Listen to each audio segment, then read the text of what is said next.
Hey guys, I hope you got a chance to listen to my interview with Tara Fitzpatrick Navarro. It was such a great conversation about women in leadership and what that looks like in today's world. Tara is doing amazing work with Girls Rule the Court, so please make sure to reach out to her if you're interested in that program at your facility. In today's episode, you will hear my interview with Todd Ley.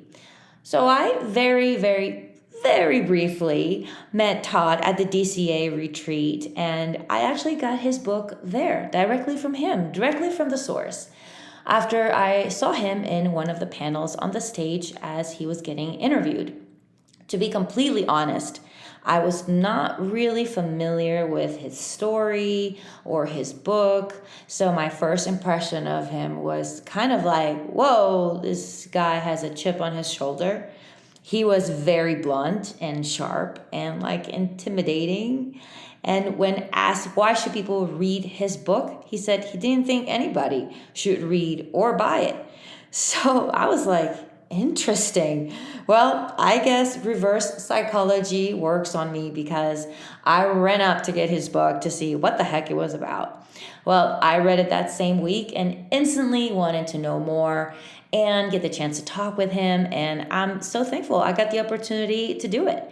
I feel like now I understand where he's coming from, and I like that he is shining a light on what some junior players actually go through, and he stands his ground and doesn't try to sugarcoat it. This was a very different interview. He is a no fluff, no BS, get real or get out type of person. But he's also very funny in his own way, which definitely comes through in the book. And, his book is not a happy, feel-good kind of book necessarily, but not everything in life has to. In life, we don't just experience joy, happiness, inspiration. We all experience anger, sadness, frustration, feeling lost. And it's in the contrast that we get to appreciate life and learn life lessons. It's a good book because it's very real, and he really let it all out. I mean, how can you not connect with someone who's being that open? So don't listen to Todd when he tells you to not read or buy his book. Actually, go now, get the freaking book. You will not put it down, I'm telling you. He really did such an amazing job. I have no doubt you will enjoy this conversation because, especially as a coach, there are so many things we can all relate to. We have all dealt with and maybe even been scarred by tennis parents, either as a coach or perhaps even from our own playing days. And there's no need to sugarcoat it. Tennis parents can be absolutely insane to deal with. And in his story, it really seems like it. It gets worse at the highest levels, to the point where coaches even decide they don't want to coach anymore. Honestly, for me, that was a reason to stay away from coaching elite juniors. I just didn't want to have to deal with that, especially if the player wasn't the one that was motivated, but it was the parents being ambitious. Oh, that's the worst. All right, we can all definitely relate, but remember, you can subscribe to the Vida Tennis channel on your podcast platform. That way you will get notified when new episodes come out. You can also check out vidatennispodcast.com for all things Vida Tennis. Get ready to hear from one of the best out there, only here at Vida Tennis. Enjoy. Welcome to Vida Tennis, the podcast for those of us who eat, sleep, breathe tennis. I'm your host, Jennifer Gelhaus, and today I'm excited to welcome Todd Ley. He is a tennis coach and author of the amazing book, Smashed, Tennis Prodigies, Parents, and Parasites, where he shares his story growing up in the toxic world of elite junior tennis. At the tender age of 11, he was the top junior player in the world, deemed a tennis prodigy, expected to be Australia's next Leighton Hewitt, and the youngest athlete signed by IMG. Huge pressure and expectations as a young player, coupled with, dysfunctional parenting, led him to retirement at just 17, experiencing major burnout, alcoholism, and being broken and smashed into 1,000 pieces. He's now on the journey of reassembling himself into something new and exposing the ugly side of the quote-unquote gentleman's game. Welcome, Todd, to Vida Tennis. How are you today? For having me. Thanks for having me. How am I? Yeah, I'm alive. You're alive and well, hopefully. I'm alive. Yeah, I'm good. Thanks for having me. Thank you. I want to commend you on the book. I just read it, and I think you are like a flashlight lighting up something for all of us to see, something that is just always there, continuing to fester and hurt children. And you also have a wicked sense of humor. I gotta tell you, I laughed quite a bit reading your book. Good. I'm glad someone laughed. Oh, I laughed a lot. I think a lot of people laughed. Oh, that's good. Yeah. That's good. I'm glad. Yes. I was just telling you, it must be such a vulnerable position to be in your shoes now, because, people know a lot more about you and feel closer to you, but, you don't feel that about people. Like, you don't know anything about me or anybody that you're talking to in these interviews, kind of promoting your book. What has that been like, writing the book and then having people read it and know so much about you? No, that's just a good question. I sort of like it that way. I'd prefer people to either know nothing about me or completely everything. I don't know why I've always been like that. So, and then sort of not knowing that much about other people. I don't know. Also because I kind of change quite frequently as well. And a lot of the stuff that I've written, like I started writing that, I think in 2019, if I'm correct. And so a lot of that stuff, I think that people are reading about me, like currently the person who I am today, I'm leaving a lot of that in the past. Obviously, some of it that comes with me. Yeah. But because I've just done an audiobook recently where I'm reading it out loud. And man, some of the heaviness as I'm reading that out loud, I'm coming away from those sessions in some quite it's weird that that's actually me. And I can hear me in it, yet my day-to-day life doesn't really I've really written the book for me in a particular time of my life, and it was a cathartic process, really. So, but yeah, I mean, I've had people come up to me, and yeah, it's interesting the responses that you get. And I don't know. I find it weird to be well received. Like, it's uncomfortable. I'm used to sort of being left in the corner to my own devices and people sort of looking at me perform, and then I go away in my corner again and be alone.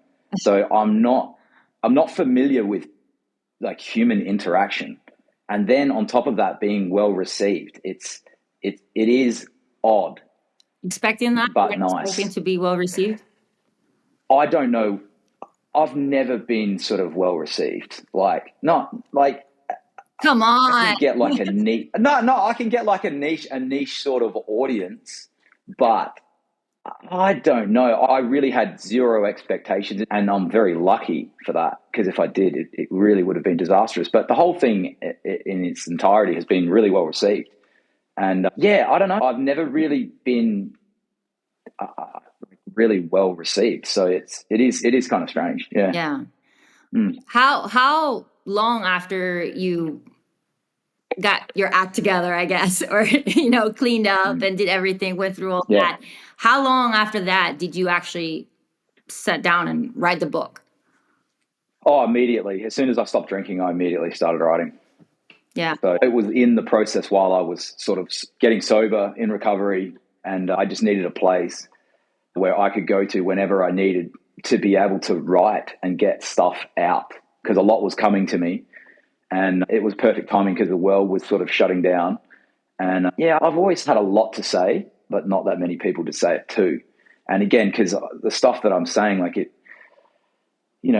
again, it's sort of not, there's an oversaturation of like this toxic positivity where every message that you need to come out of someone's mouth needs to be like positive and nice. And for me, even at the expense of it being sort of not true, a lot of the stuff that I had to say, I didn't have an audience for.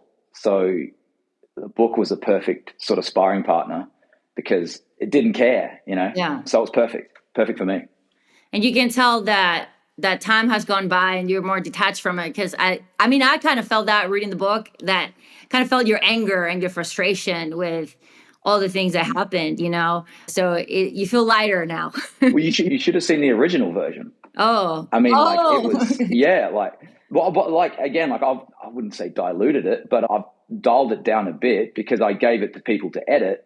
And like a lot of the feedback was the fact that like, this is sort of angry and whatnot. And it's like, well, yeah, I am angry. I am frustrated. I am. And that's, I wanted to not dilute that with, again, this happy message. I don't, Yeah. it's not my experience. So I'm glad that I dialed it back a little bit, because people were saying, look, like, leave it up to the reader's interpretation of things. And again, I'm not doing this for the reader. I didn't write this. I wrote this for me. Yeah. And then I just didn't want it to sit in the top of my drawer for the rest of my life. I wanted to release it, and really with absolutely no regard for anyone whatsoever. And I felt like that is the way to do something genuinely, is to not think of anyone at all but yourself. Yeah. Yeah. So I want to ask you about parts of the story and parts of the book. Let's take it back to, when you were a superstar 11-year-old and got signed by IMG. First of all, what the heck does that mean to get signed by IMG? Like, is that a scholarship? Are you getting paid? Is there like a salary? Like at that age, what does that look like? Yeah, so I was 11 and the management company approached my parents, and I signed a deal worth hundreds of thousands of dollars over 5 years. And then on top of that, because IMG owned, Bollettieri's at the time, so which is like a compound for these sporting extremists, and this place was just pumping out superstar athlete after superstar athlete. And I got the luxury of being able to train there whilst I was signed by IMG for those years. Yeah, I was getting paid, and then on top of that, they were managing me, and then they're also looking for other endorsements to be able to bring in money. So I was able to, get this tennis thing kicking. Yeah. Yeah, that's really interesting because that's a job, and you're an 11-year-old, and I mean, you can't even legally hire someone until they're 14. So that's a very interesting situation. Yeah, it is. Yeah. Something that really stuck out to me that I mentioned in your book was your total lack of autonomy as a child and as a teenager. And I've always been very independent myself, almost to a fault. And there's nothing I hate more than people telling me what to do. And it seems like, your dad was a total control freak, and many tennis parents are too, but parents in general, I think. I mean, your dad, didn't really allow you to have a voice. How did that affect you? And would you say that this is one of the most common traits amongst toxic tennis parents?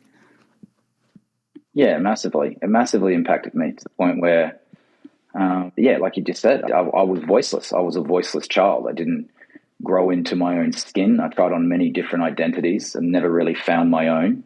I would turn from like a rock and roller to a rapper to a wrestler all in the space of a week. Like I was having these outrageous sort of identity swings.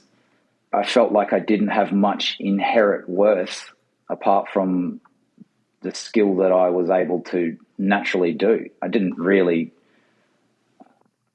that didn't even come from me. I don't know who it came from. It came from God or someone, but like it was something that I was just able to do. And just constantly being showered in opinions, ideas, beliefs, and coaching.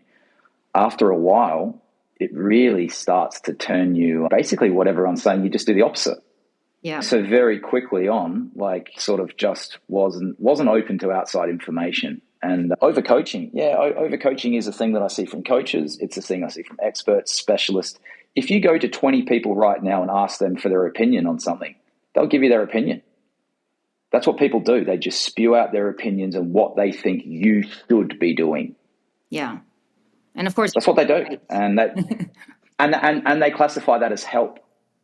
And then because I didn't get to grow into my own skin and become my own, exactly like you say, my autonomy, my own independence, I would reject outside information, yet need it because I was lost. And then when I was lost, I couldn't accept it. And then I just had to keep hitting brick wall after brick wall after brick wall, because I was like, well, like those songs say in that Rage Against the Machine song, fuck you, I'm not going to do what you tell me. That they were words to live by for me. Yeah.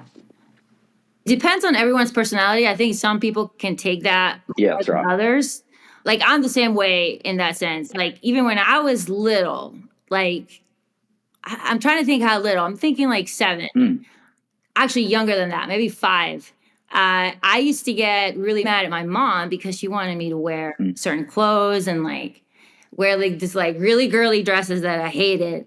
And she wanted me to wear the stuff, and I was so against it. And, it was like a constant fight. So I can't imagine like, just having that, especially as a teenager. I mean, even if someone comes to you right now and just said something that's sort of not really their place. Yeah. Inside, you can feel it sort of like a violation against your humanity or something. It's like that's not your place to tell me. That's not up for you to say. In coaching, in another word, it's just basically manipulation. And exactly like you said, some people can kind of take it and don't mind it. And then there was me after a while that just went, no, I'm not taking this anymore. Yeah. And I just rebelled. And I rebelled for a long, long time. Yeah. And you mentioned that you received death threats as a junior player. Was that like a constant thing? And how did that affect you? It was kind of normal. Yeah. Like over social media back then at the time. I don't know if you call it social media or whatever it was. But yeah, it was like, again, because especially from Australia, America's a bit different. But in Australia, it's like we have this thing called the tall poppy syndrome, where if you're kicking goals, people want to see your head on the stick. Yeah. And school, so people just want to see you be average.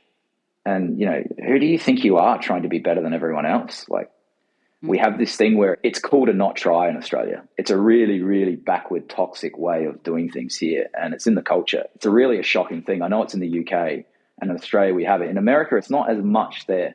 But basically everyone's trying to drag everyone down here. Yeah.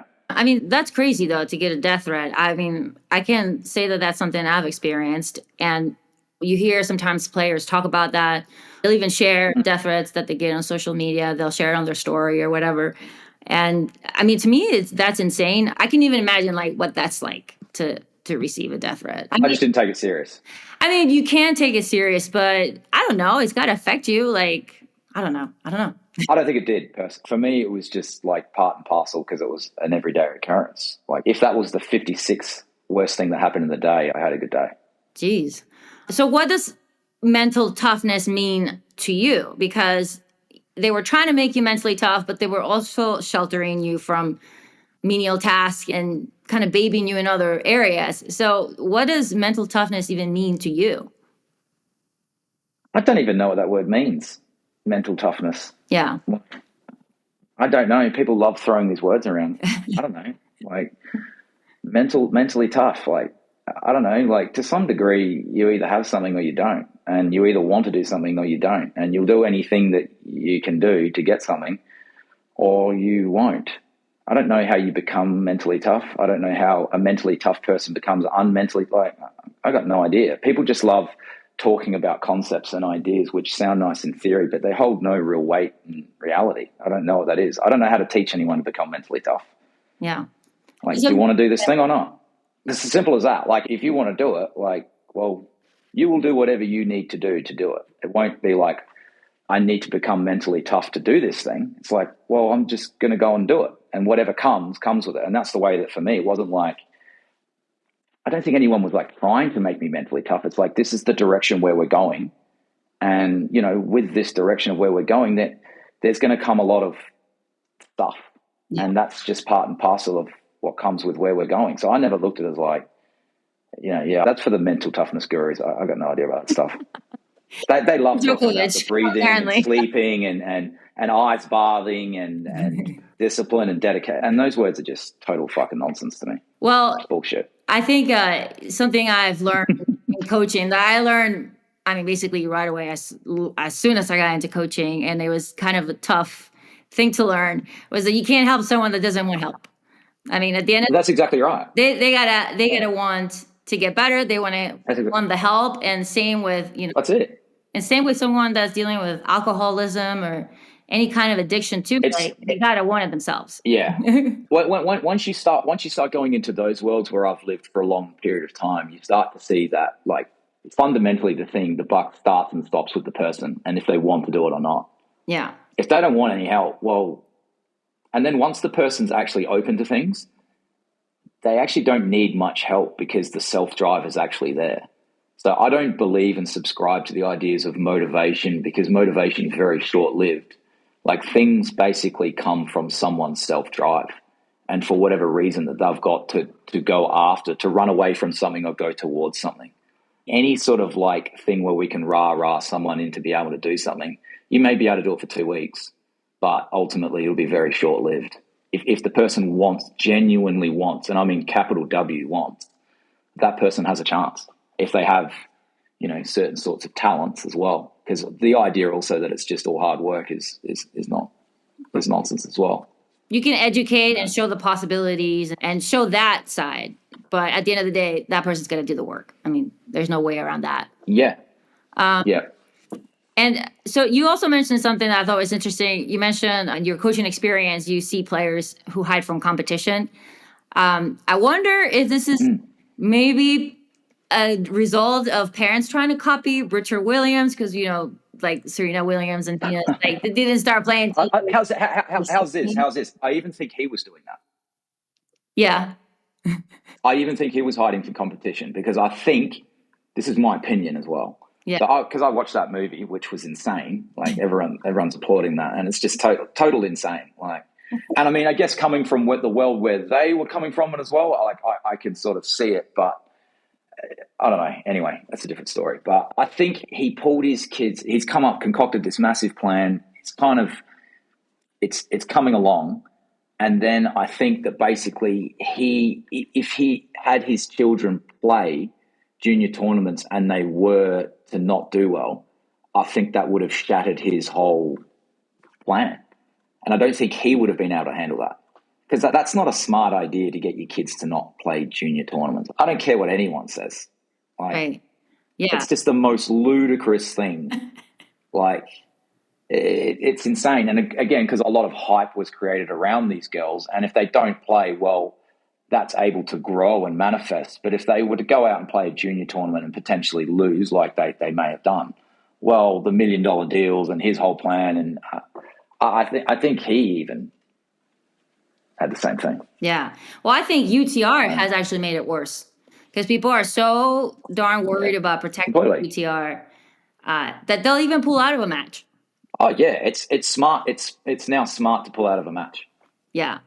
So how do you approach? Because of the ranking moves, or I don't exactly know how that stuff works, because again, I just can't.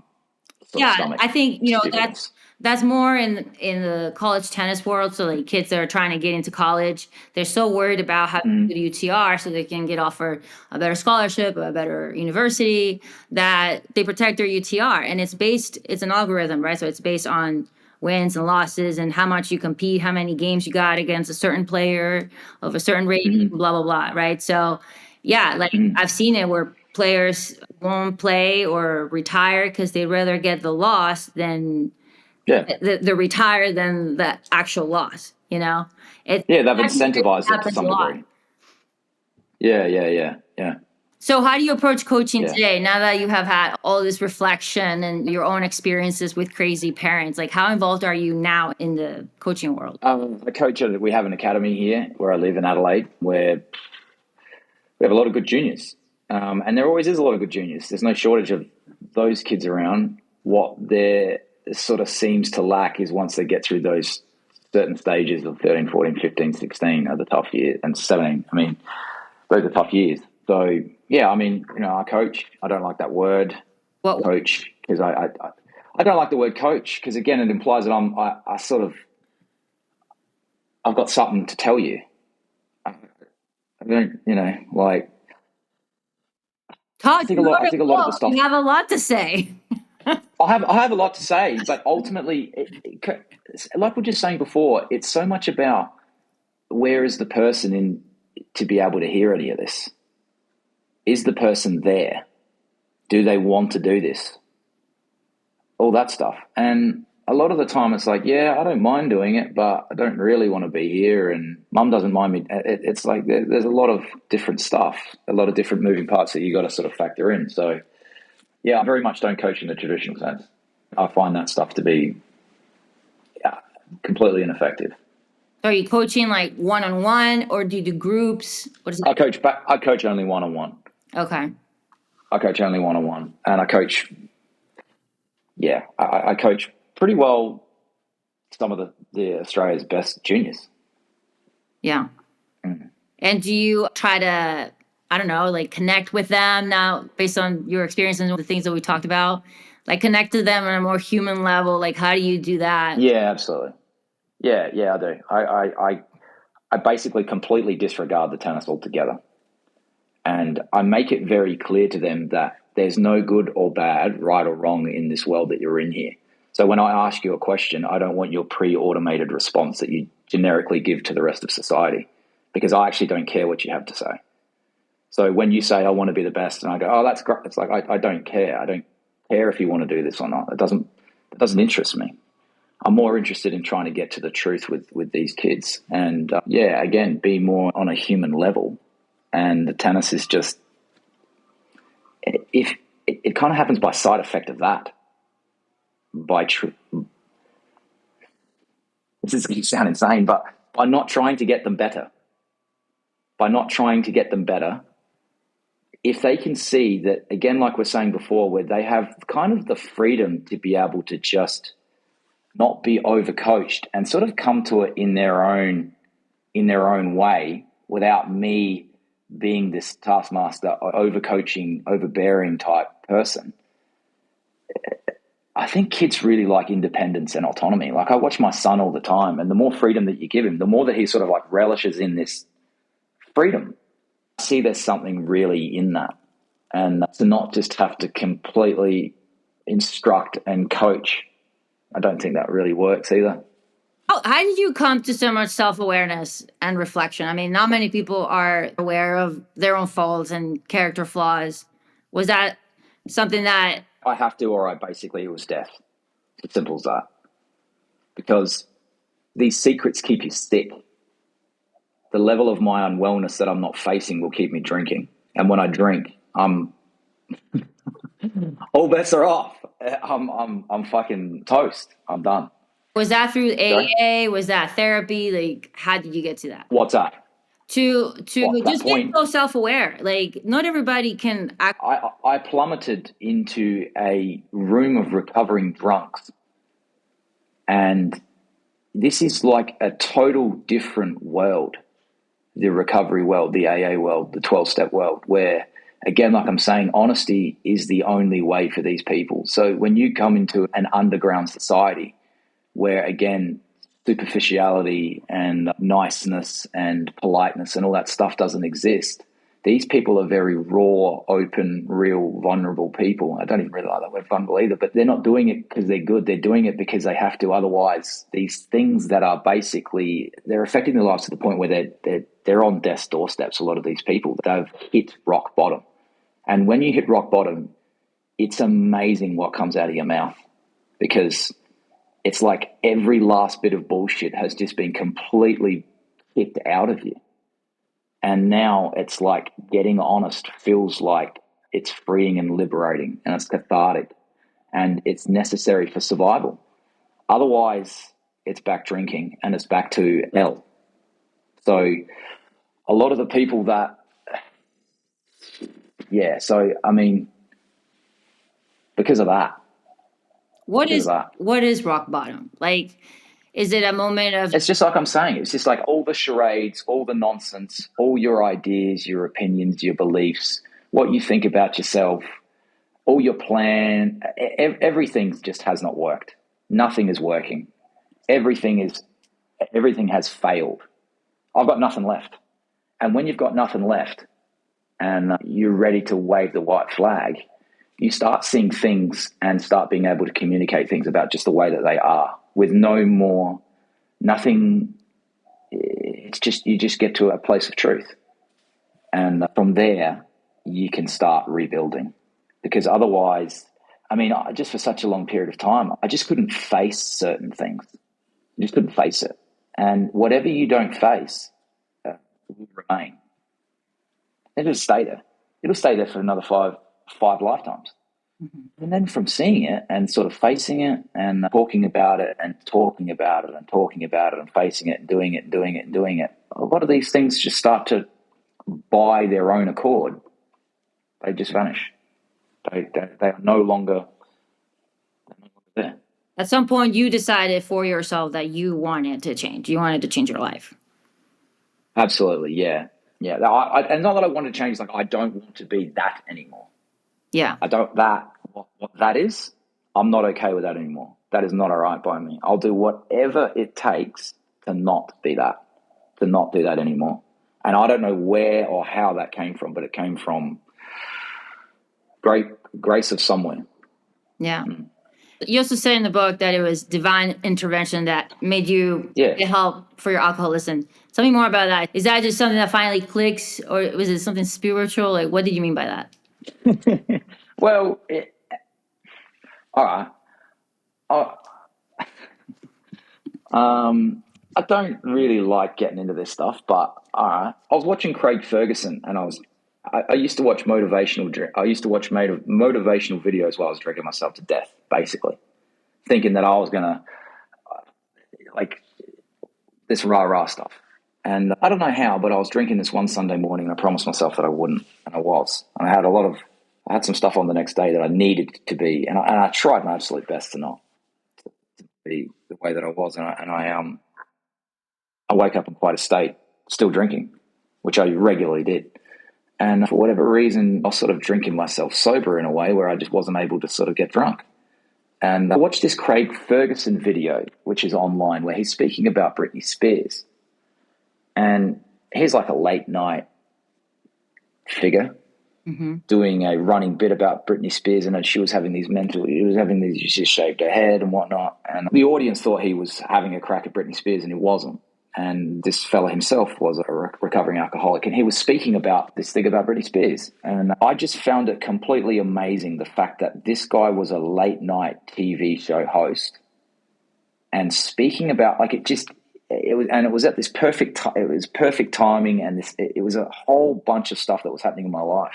But I just kept watching this video of this guy doing this, and I just started breaking down and crying and crying and crying and watching it and getting so much out of it. And basically at the end of his speech, he said, look, because this is a program you're not supposed to be actually speaking about because it remains underground. And he goes, if you need help, they're in the front of the phone book relating to an AA program. And for whatever reason, 4 days later, I wound up in one. Not by any choice of mine. It wasn't like I decided then or there. It was like, and then these sequence of things, if I can look back on it reverse, it's like, well, it doesn't feel like it was by my doing. Yeah. Because I know how I was for the last 15 years. I know what I was like. Right. I had no intention of stopping, or wasn't on the cards. Wasn't on the cards at all. Yeah. And I just found that completely amazing. Yeah. But again, like I was saying before, because of the state of where, and this is why I always say, even with the coaching, it's about where the person is. And then where the person is, and then what hits them. See, this video hit me from the side. I didn't see it coming. See, everyone's coaching is like, here's the 5 steps. Here's how you do this. And the person goes, right, and doesn't do anything. It's like I was in a really vulnerable, weird, ridiculous state. And then this thing came, and I was like, what? It just rocked me. And I just couldn't stop. I couldn't stop watching it. And then it was like these seeds had been sprinkled in or something. Yeah. And now this person's, for whatever reason, they haven't been ready for the past 15 years for anything, doing the complete opposite. And now all of a sudden it's like, now. And that's how I think that's what I mean with coaching and teaching. It doesn't do much. It doesn't hold much weight. So when I'm coaching, I really try to shock people, and I try to come in from the side. If you come in from the side and people don't see it coming, that can really affect them. Like truth at the right time is extremely powerful. Like it actually can be bad for your health. Like people can have like negative, it can really impact someone very well. And then it can also sort of like, it's amazing what this stuff can do. It's very, very, very powerful.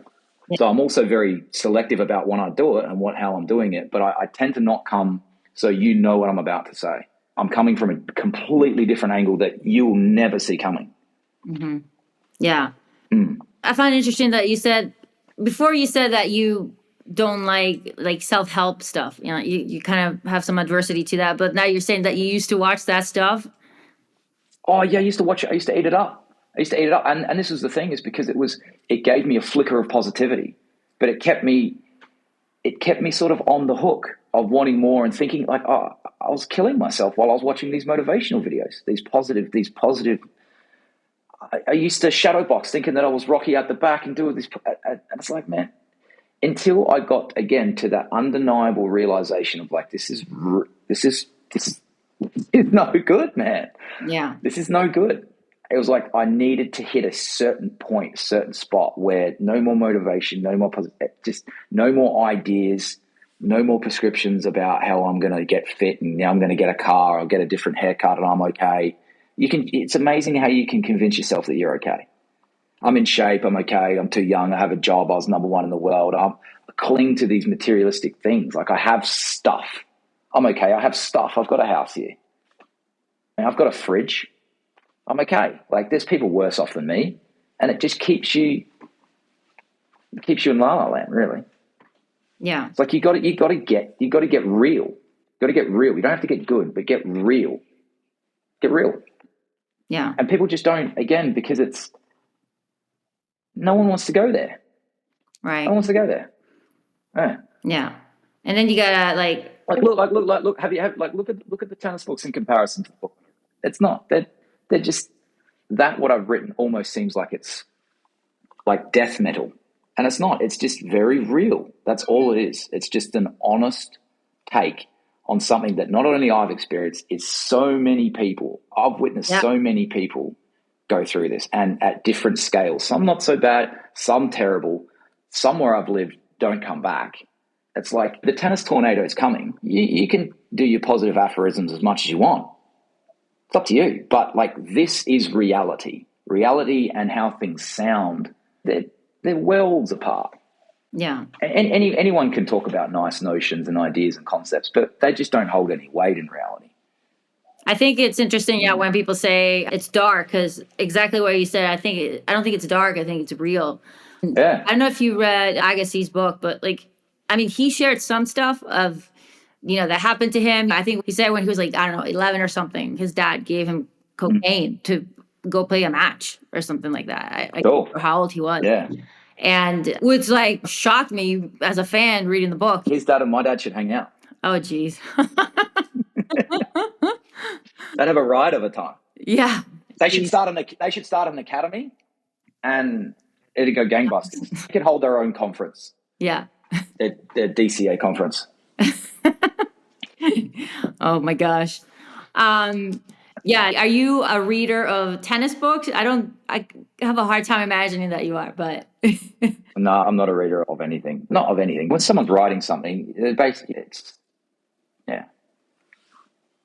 I don't buy what comes out of people's mouths.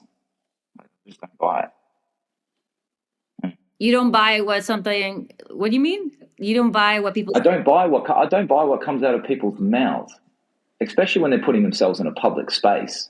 Like there's posturing, there's self-image, like there's these people like they're like they're societally regarded people. Like they're not going to be honest to the nth degree.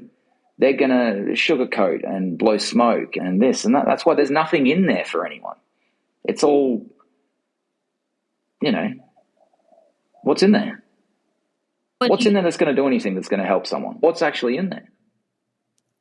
I don't. Well, I think it can. I think it can help to connect.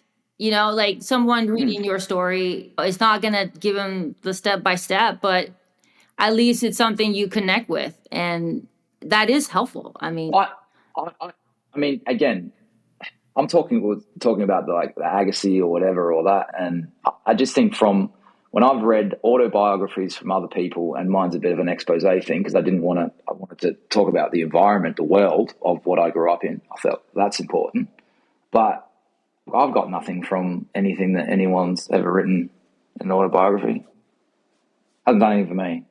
Yeah, yeah. And even as a kid, as a kid/teenager, there were some signs there that you were struggling, like you were sleepwalking. Is that that kind of freaked me out. You said you were sleepwalking almost like we'll go in a pool, as a little kid, wandering around. Yeah, routinely. Yeah, I'd wake up in the middle of the night and just sleepwalk. When I was living abroad, I was having really these mental breakdowns, full. Looking back on it now, I can realize that I was having these sort of breakdowns, and to the point where I would wake up and just roam around. I think those are things that coaches. Like sleep is still, again, like I just went to that conference there in Florida, and it's weird because that's where I used to live. And going back there, like I still had the same issues. And that was really full on for me to realize. I'm like, that's now, what am I, 37? I turned 37 when I was there. So that's 25, 26 years of the same problem. Of sleep issues. Yeah. Sleep issues. Feeling terrified, petrified, not okay with my own skin, catastrophizing certain stuff, gnawing anxiety in my stomach to the point where I feel like I'm about to be like violently ill, and then just walking around like that because I didn't feel safe as a child, and because I actually wasn't safe. So I had good merit in my instincts were correct. But again, these are the impacts that basically I just have to jog off with. Like, and yeah, I found it very alarming to go back there and be like, Bill. Yeah, I think those are good things for coaches to know, especially if you're in an academy setting and you're in that, you know, type of environment, to just kind of, I don't know, look for signs that a kid might be struggling. Yeah. And on top of that, I don't really know what they can do about it. Yeah. I don't really, and that's what I wrote at the start of this book. I don't really know I have no answers or solutions for anything that can be done here. I don't, because again, I know the way that the tennis machine works. So that is the bit that's infuriated me, is because I thought when I got sober, I was going to be able to have this impact and help and do this sort of stuff, and I haven't been able to do anything. Yeah. So it's a huge challenge because it's the parents. It really comes down to the parents. Yeah. That's exactly right. Yeah. Yeah. I thought something that the book opened my mind to was my own judgment towards players. As a fan of the game, you watch these players and you make your own judgments, and because you have these expectations that players, I don't know, are going to be like robots or be able to just kind of handle the situation that they're in because they're professionals and they're making money and they're on TV. And, you know, it's easy to forget that behind that, there's a human being that has struggles and is going through their own thing, you know? So that part was interesting because I had to reflect on that myself. I was like, oh, I'm sure I've judged a lot of players as a fan. Yeah. I still do. Yeah. It's so easy. I'm still finding myself doing outside. It's so easy. I feel a massive sense of compassion towards these people and empathy towards them. And then I also feel like, how weak is that? Yeah. Like it's I have this, yeah, you know, and it's just very easy to, just snapshot judge without knowing the person at all. Yeah. And have a go from your fucking couch at the person who's having a go. Yeah. It's just the most pathetic thing to do, really. It's like these people are really in the arena and everyone's watching from the luxury of their lounge room, these individuals who have no idea of the lives that they've lived or will continue to live after this extreme experience that they've may or may not actually even want to do. Right. And again, I think the way that the tennis cover, the photoshopped cover that everyone sort of sees tennis as, you know, I think people need to understand that that's a mirage. It's not real. Like, this is an extreme sport for extreme people. Yeah. And because it's not, it's, you know, it's seen as a gentlemanly sport, especially at the high level. I'm talking about the high level. I'm not talking about social stuff, not at all. But at the top of it and at the grassroots level, when you're trying to bring through a young prodigy, that sort of stuff, I alluded to it in the book. It's like, you know, a lot of these children, I'll speak for myself. I was a sweatshop worker. Yeah. That's what I was. I was a sweatshop worker. And then afterwards, what you want to, you know, it's like you don't have a leg to stand on. You don't know what you're talking about. And that's what I mean. So a lot of this stuff with this book, it's like, you've got to sort of have the ears for it. You've got to sort of have some inside information, because if you're just taking tennis of what you think it is and the way that it's sort of very nicely orchestrated, you're not going to understand what I'm saying. It's going to sound like whining victimhood stuff, and it's just, that's fine. So it's really for certain people, this book. Yeah, I think there's also a difference maybe in generation, I don't know, or maybe high generations deal with things, because, you know, even like growing up watching Roger and Rafa, right? Like, the guys are insanely talented and always say the right thing. I mean, Roger didn't always, right? But he got to that point when he went big, where they're like perfect all the time. So it sets the bar for everybody to be that way too, which is hard. But I mean, it's the same thing with Rafa. It's like, it's amazing. You know, my girlfriend was the one that points to me, like she pointed it out. But it's like watching Rafa. She's like, why is everyone applauding? Like, this guy clearly has like visible OCD issues. Yeah. Like, and everyone's applauding, going, yeah, this is great, and it's like he's doing this like thing with his bottle, he's highly neurotic, and it's like, well, he's good at tennis, so we it's like this person has like obvious problems, and because they're good at sport, it's like, yeah, it's great, and it's like, well, if you saw someone wandering around a cafe doing that, you would kind of feel a little bit weird in that person's presence. You'd be like, I'm not sure whether I want that guy sitting next to my table. And you'd probably even move restaurants. You wouldn't. Do you know what think, I mean? Oh, so this it's like, person's quirky. yeah, no, you wouldn't think that. You wouldn't think that at all. Yeah. So it's like, it's in people's faces, yet because it's like everyone's sort of blind to it, because people can be blinded by brilliance. So much so that they don't even see what's completely right in front of their face.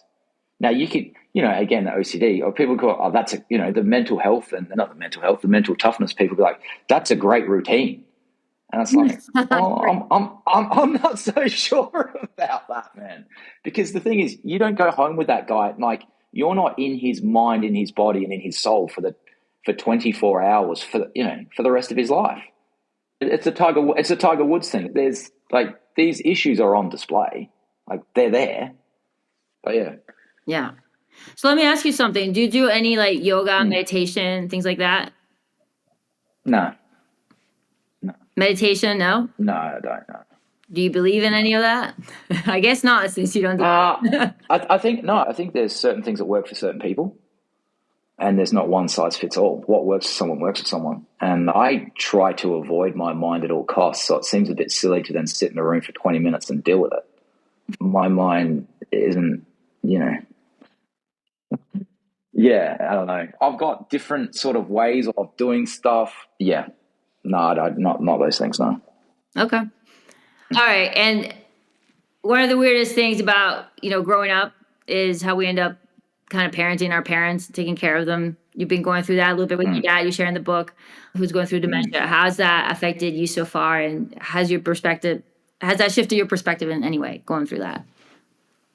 Yeah, I mean, again, reading the book, I'm not sure how it comes across with the relationship with me and my dad, because, I know my life, and I know readers only get what's in the book, but I have the greatest admiration for him. I respect him as a person, because I know, again, this is the difficult thing in life. It's like, you can't say everything at once.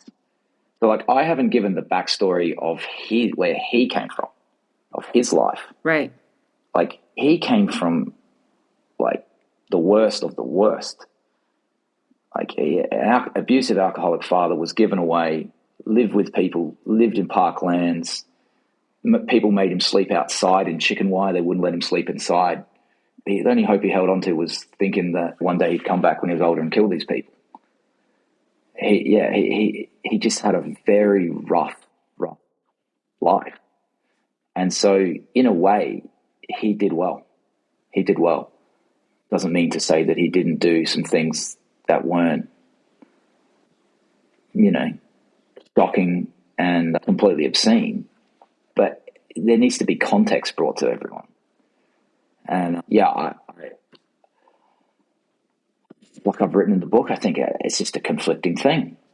And my dad's not far off. He took a fall just recently in the dementia ward that he's in. And I don't know. There's no real resolution with stuff. Again, this book isn't something where everything just works out well and everyone goes home happy and healthy. It's like, no, there's a lot of the time in life, there is no resolution. There's no happy ending. There's just nothing. And I don't know how I feel about it. I don't know if I even have processed it, to tell you the truth. I don't know. I just kind of keep it where it is.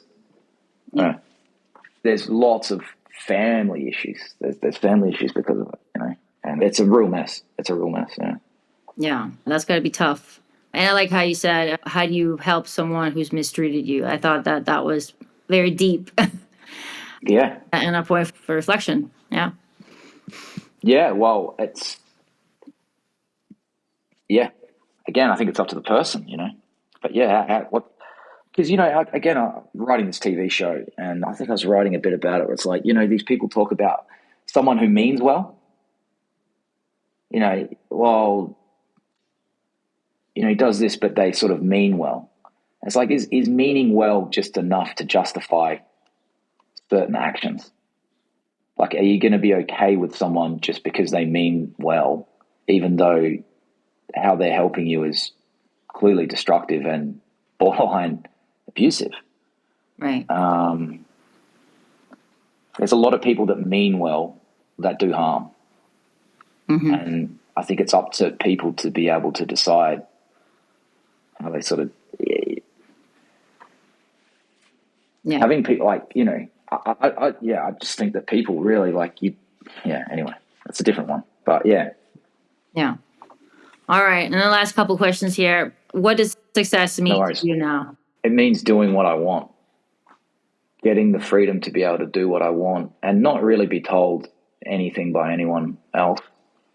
Being able to live the way I want and do what I want without really being told what to do by anyone else. I've never thought about that until you just asked me. I've never thought about that. Yeah. Until you just asked me. But yeah, that's what it would mean for me, yeah. So you are successful. Yeah. Some degree, yeah. To some degree, yeah. Yeah. All right. Well, thank you so much for sharing. And I always ask this. I'm curious to see what your answer is going to be. But I always ask this at the end of the podcast is what has been the grand slam moment and the double bagel moment? So like the rose and the thorn of your life or of your career, whatever you want to share. It can be quite literal too, whatever you want to share. Grand slam moment of my life. It's a toss up between getting sober and having my son. Yeah. And what was the other one? The worst. Double bagel. Yeah.